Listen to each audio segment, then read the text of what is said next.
The night the rain turned the city into a mirror, Hannah More felt her life pause at a red light in downtown Seattle, as if the universe had pressed a finger to her chest and whispered that something irreversible was about to begin. The windshield wipers beat like a nervous heart, the streetlights blurred into gold halos, and inside her aging rideshare car sat a woman whose quiet presence felt heavier than any storm Hannah had ever driven through. In that moment, before love had a name, before hope dared to breathe, Hannah sensed that this ride would carry more than a passenger.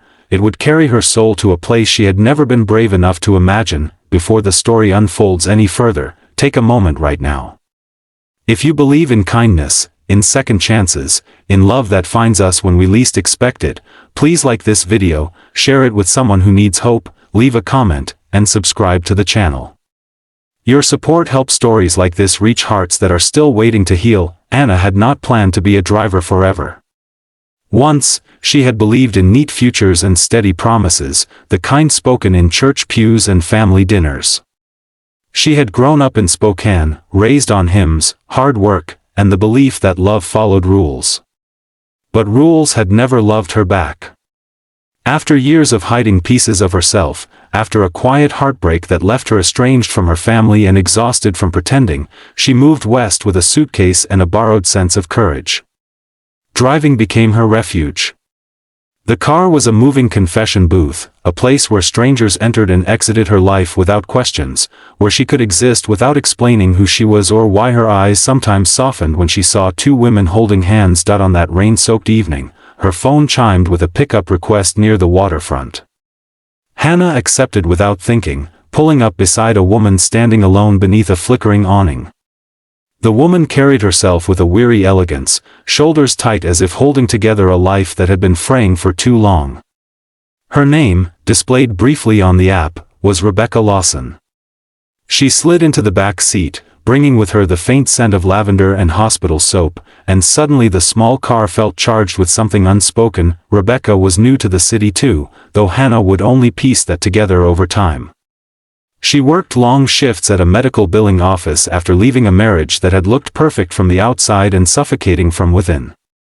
She had chosen Seattle because it was far from the expectations of her parents in Ohio, far from the church that had taught her endurance instead of honesty. On that first ride, she stared out the window as if memorizing the rain, her reflection fractured in the glass, unaware that the driver in the front seat was doing the same, stealing glances in the rearview mirror, feeling something warm stir beneath layers of caution. The drive itself was ordinary, weaving through wet streets and glowing intersections, but the silence between them felt intimate rather than empty. Hannah sensed a familiar ache in Rebecca's posture, the ache of someone who had survived something quietly. When the ride ended, Rebecca thanked her with a small, tired smile, and the door closed with a soft finality that echoed long after Hannah drove away. She told herself it was nothing, just another face, another story passing through. Yet all night, Hannah felt as if she had left something unfinished at the curb. Fate, patient and persistent, brought Rebecca back into Hannah's car again and again. Sometimes early mornings when the city smelled like coffee and fog, sometimes late nights when Rebecca's shoulders slumped with exhaustion. They never spoke directly, not in words that could be quoted, but something passed between them through gestures, through the way Rebecca relaxed into the seat when she recognized Hannah's car, through the way Hannah chose gentler routes, as if smoothing the road might ease Rebecca's burdens. With each ride, the invisible thread between them tightened. Hannah struggled deeply with what she felt. She had learned to keep love locked behind reason, especially love that didn't fit the stories she'd been taught to tell. She reminded herself of boundaries, of professionalism, of the risk of imagining more than reality allowed. Yet loneliness has a way of softening rules, and hope can feel like oxygen after years of holding one's breath. At night, parked outside her apartment, Hannah would sit in the dark, hands resting on the steering wheel, wondering when she had started measuring her days by the chance of seeing Rebecca again. Rebecca, too, was changing. The city no longer felt so cold. The rides became moments of calm in days filled with pressure. She found herself lingering after reaching her destination, reluctant to break the fragile peace she felt in Hannah's presence. She carried guilt like a second skin, the weight of a life she had left and the fear of wanting something she had never allowed herself to name. But each time she stepped out of the car, she felt a little less alone, and that frightened her almost as much as it comforted her. The challenge came quietly, as real challenges often do. One evening, Hannah received a notification that her account was under review due to a minor complaint, nothing serious but enough to threaten her only income. Panic clawed at her chest. Driving was not just a job, it was her lifeline. At the same time, Rebecca faced news of her own, a sudden call that forced her to confront the past she had been avoiding. Both women stood on opposite sides of their own storms, unaware that they were about to reach for each other. When Rebecca entered Hannah's car that night, the rain heavier than ever, something broke open between them. The silence was no longer enough. Their eyes met in the mirror, and in that brief connection lay recognition, fear, and an unspoken promise of understanding. By the time the ride ended, both women knew that whatever this was could not remain nameless forever. The world outside remained complicated, unforgiving, but inside that small car, truth had begun to breathe. What followed was not a dramatic confession or a sudden happy ending. It was slower, braver.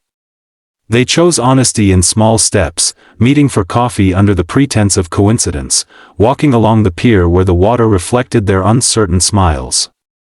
They shared pieces of their lives carefully, as one might handle fragile glass. Hannah spoke of leaving home, of faith that had wounded as much as it had healed. Rebecca shared the quiet devastation of loving a man she respected but never desired, of the courage it took to walk away. In each other, they found not rescue but recognition. Love, when it finally arrived, did so gently. It arrived in the way Hannah learned to believe again, not in rules but in grace. It arrived in the way Rebecca stopped apologizing for her own happiness. There were still obstacles, still fear of judgment, still nights when the future felt uncertain.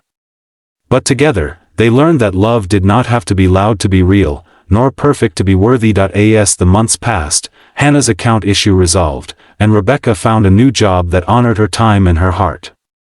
They built a life out of small, sacred moments, shared meals, quiet laughter, the comfort of presence.